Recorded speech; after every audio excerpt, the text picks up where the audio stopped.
Friends, happy women's day. ಇವತ್ತು women's day ಇರೋದ್ರಿಂದ ಒಂದು ಸ್ಪೆಷಲ್ ಆಗಿ ಸ್ವೀಟ್ ಮಾಡ್ಕೊಂಬರೋಣ ಬನ್ನಿ. ಒಂದು ಸ್ಟವ್ ಹಚ್ಚಿದ್ದೀನಿ, ದಪ್ಪ ತಗತ್ತು ಒಂದು ಬಾಂಡಿ ಇಟ್ಕೊಂಡಿದ್ದೀನಿ. ಈ ಸ್ವೀಟ್ ಮಾಡೋದಕ್ಕೆ ತುಂಬ ಕಡಿಮೆ ಪದಾರ್ಥ ಸಾಕು. ತುಪ್ಪ ಬೇಡ, ಎಣ್ಣೆ ಬೇಡ, ಏನೂ ಇಲ್ದಂಗೆ ತೆಂಗಿನಕಾಯ್ದು ಲಾಡು ಮಾಡೋ ಅಂಥದ್ದೊಂದು ರೆಸಿಪಿ ಮಾಡ್ತಾಯಿದ್ದೀನಿ ಇವಾಗ ನಾನು. ನೋಡಿ, ಅದಕ್ಕೆ ಬೇಕಾಗಿರೋದು, ನಾನಿವಾಗ 1 ಲೀಟ್ರ್ ಹಾಲು ತೊಗೊಂಡಿದ್ದೀನಿ. ಸ್ವಲ್ಪ ಗಟ್ಟಿ ಹಾಲು ತೊಗೊಂಡ್ರೆ ಒಳ್ಳೆಯದು. ಒಂದು 2-3 ಸ್ಪೂನಷ್ಟು ಗೋಡಂಬಿನ ನಾನು ಪೀಸ್ ಮಾಡಿ ಇಟ್ಕೊಂಡಿದ್ದೀನಿ. ಒಂದು 1/4 ಪಾವಷ್ಟು ಸಕ್ಕರೆ ತಗೊಂಡಿದ್ದೀನಿ. ತೆಂಗಿನಕಾಯಿ ಮೀಡಿಯಮ್ ಆಗಿರೋದು 2 ತೆಂಗಿನಕಾಯಿನ ಮೇಲಿಂದ ಮಾತ್ರ, ಬಿಡಿ ಭಾಗ ಮಾತ್ರ ಬರೋಂಗೆ ತುಂಬ ಸಣ್ಣದಾಗಿ ತುರಿದಿಟ್ಕೊಂಡಿದ್ದೀನಿ. ಹಾಲನ್ನು ಮಾಡಿ ಇದರಲ್ಲಿ ಹಾಕ್ಕೊಳ್ತಾ ಇದ್ದೀನಿ.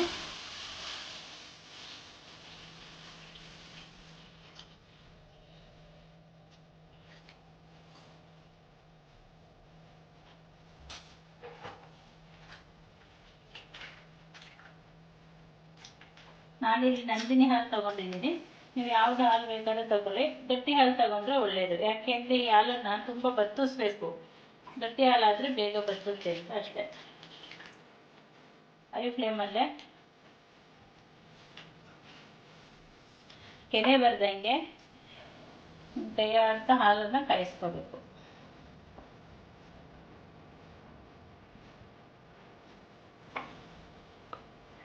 ಕೆನೆ ಬರಬಾರ್ದು ಹಾಲಲ್ಲಿ. ಈ ಥರ ಗೂಡಾಡ್ಕೊಂಡು ಹೈ ಫ್ಲೇಮಲ್ಲೇ ಹಾಲು ಕಾಯಿಸ್ಕೋಬೇಕು. ನೋಡಿ, ಈ ಥರ ಕೆನೆ ಕಡಿದಂಗೆ ನಾವು ಈ ಥರ ಹಾಲನ್ನು ಕಾಯಿಸ್ಕೋಬೇಕು, ಕುದಿಸ್ಕೋಬೇಕು ಚೆನ್ನಾಗಿ. ಇದು 1 ಲೀಟ್ರ್ ಇರೋದು, ಅರ್ಧ ಲೀಟ್ರು, ಅದಕ್ಕಿಂತ ಇನ್ನೊಂಚೂರು ಕಡಿಮೆನೇ ಹಾಕ್ಬೇಕು ಹಾಲು. ಅಷ್ಟೊತ್ತು ಕುದಿಸ್ಕೋಬೇಕು. ಹಾಲಲ್ಲಿರೋ ನೀರಿನ ಅಂಶ ಎಲ್ಲ ಹಿಂಗೆ ಹೋಗಬೇಕು.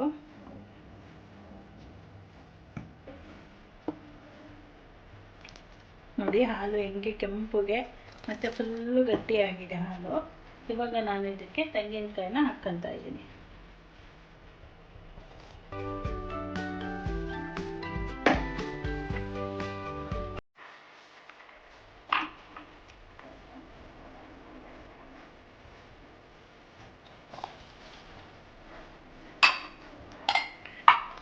ಇವಾಗ 1/4 ಗಂಟೆ ಕುದಿಸಿದ್ದೆ ನಾನು ಹಾಲನ್ನು. ಈಗ ಇನ್ನೊಂದು 5 ನಿಮಿಷ ತೆಂಗಿನಕಾಯಿ ಜೊತೆ ಹಾಲು ಕುದಿಬೇಕು.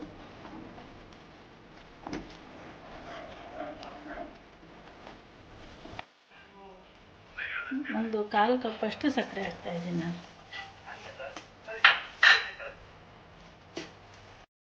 ನೋಡಿ, ಸಕ್ಕರೆ ಎಲ್ಲ ಕರ್ಕೊಂಡಿದೆ, ತೆಂಗಿನಕಾಯಿನೂ ಚೆನ್ನಾಗಿ ಬೆಂದಿದೆ. ಈ ಹದದಲ್ಲಿದ್ದರೆ ಸಾಕು, ನಮಗೆ ಉಂಡೆ ಕಟ್ಟಕ್ಕೆ ಬಂದರೆ ಸಾಕು. ಈಗ ಸ್ಟವ್ ಆಫ್ ಮಾಡಿ ಒಂದು 5 ನಿಮಿಷ ಆಯಿತು, ತಣ್ಣಗಾಗೋಕ್ಕೆ ಬಿಡ್ತೀನಿ ನಾನು. ನೋಡಿ, ಈಗ ಸ್ವಲ್ಪ ತಣ್ಣಗಾಗಿದೆ, ಉಂಡೆ ಕಟ್ಟೋಷ್ಟು ತಣ್ಣಗಾಗಿದೆ.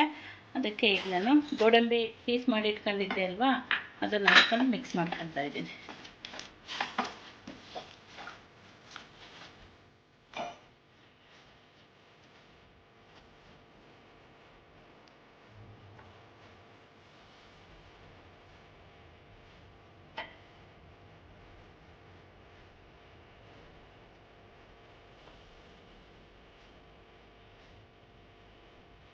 ತುಂಬ ರುಚಿಯಾಗಿರುತ್ತೆ ಇದು ಲಾಡು, ಮತ್ತು ಆರೋಗ್ಯಕರವಾಗಿದೆ. ಯಾಕೆಂದರೆ ತುಪ್ಪ ಇಲ್ಲ, ಎಣ್ಣೆ ಇಲ್ಲ, ಸಕ್ಕರೆನೂ ತುಂಬ ಹಿಡಿಯಲ್ಲ. ಇದು ಮಾಡೋಕ್ಕೆ ಸ್ವಲ್ಪ ಟೈಮ್ ತಗೊಳುತ್ತೆ, ಒಂದು 1/2 ಅವರ್ ಆಯಿತು ನಂದು ಫುಲ್ ಮುಗಿಯೋ ಅಷ್ಟರಲ್ಲಿ.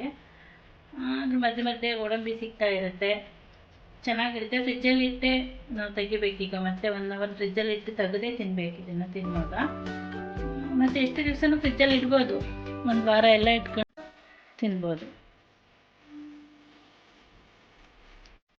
1 ಅವರ್ ಅಥವಾ 1-2 ಅವರ್ಸ್ ಆದರೂ ಫ್ರಿಜ್ಜಲ್ಲಿ ಇದನ್ನು ಇಡಲೇಬೇಕು.